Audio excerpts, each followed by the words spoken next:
আসসালামু আলাইকুম। আমরা আজকে বাড়ি যাচ্ছি কুরবানি দেওয়ার উদ্দেশ্যে। এই প্রথম আমরা দেশে কুরবানি করব, তাই বাড়ি যাচ্ছি।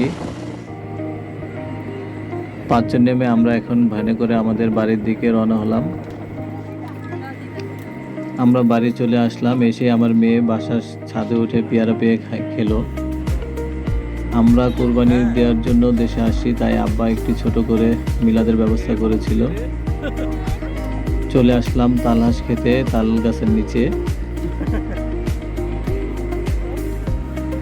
এটা আমার ভাগ্নি খুব দুষ্টামি করতেছিল দেশে এসে। চলে আসলাম হাতিরঝিল ব্রিজে। আসলে এটা ঢাকার হাতিরঝিল না, এটা হচ্ছে আমাদের হাজীপুর গ্রামের হাতিরঝিল ব্রিজ নামে পরিচিত। এই ব্রিজটি আওয়ামী লীগ সরকারের আমলে হয়েছে। খুব সুন্দরভাবে এটা তৈরি করা হয়েছে। ওই যে দেখা যাচ্ছে আমাদের বাড়ির টিন শেড, তার পাশে হচ্ছে একতলা বিল্ডিং আমাদের। আমার মেয়ে, আমার ভাতিজারা সহ এখন চটপটি খেতে আসলাম সন্ধ্যায়। এটা আমার বোন ঝালমুড়ি খেলো। এখন আমরা বারবিকিউ করব, তাই বাড়ির সামনে উঠানে আমরা বারবিকিউ করার জন্য চুলা প্রস্তুত করলাম।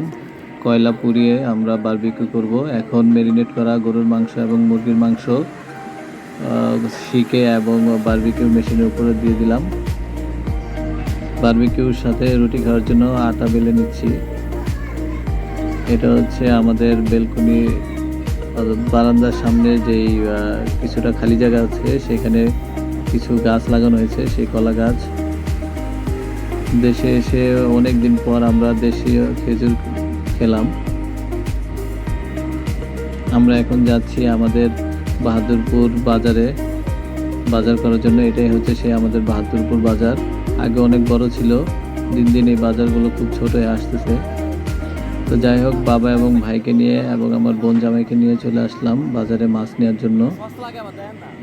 আমরা ভ্যানে করে শিবচর বাজারে চলে আসলাম। এখানে এসে আমার বাবা, আমার মেয়ে এবং ভাগ্নি ফ্রেঞ্চ ফ্রাই খাচ্ছে। তারপর আমরা 12টা বার্গার অর্ডার করলাম আমরা আমাদের ফুল ফ্যামিলির জন্য। তো এখন সেই বার্গারগুলো ফ্রাই প্যানে ভাজা হচ্ছে। আমাদের বার্গারগুলো ফ্রাই করা হয়ে গেছে। এখন আমরা চলে আসলাম কোন আইসক্রিম খাওয়ার জন্য বার্গার খেয়ে। আমরা এখন যাচ্ছি শিবচর রেল স্টেশন দেখার জন্য। চলে আসলাম আমরা শিবচর রেল স্টেশনে। এখানে এসে খুবই ভালো লাগলো, কারণ বিকেলের আবহাওয়াটা ছিল খুবই মনোমুগ্ধকর।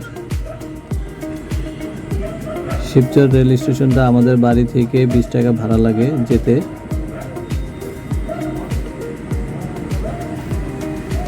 শিবচর রেল স্টেশনটায় সত্যিকার অর্থে সবুজের মাঝে তৈরি করা হয়েছে। এটার চারিপাশে সবুজে ঘেরা অরণ্য।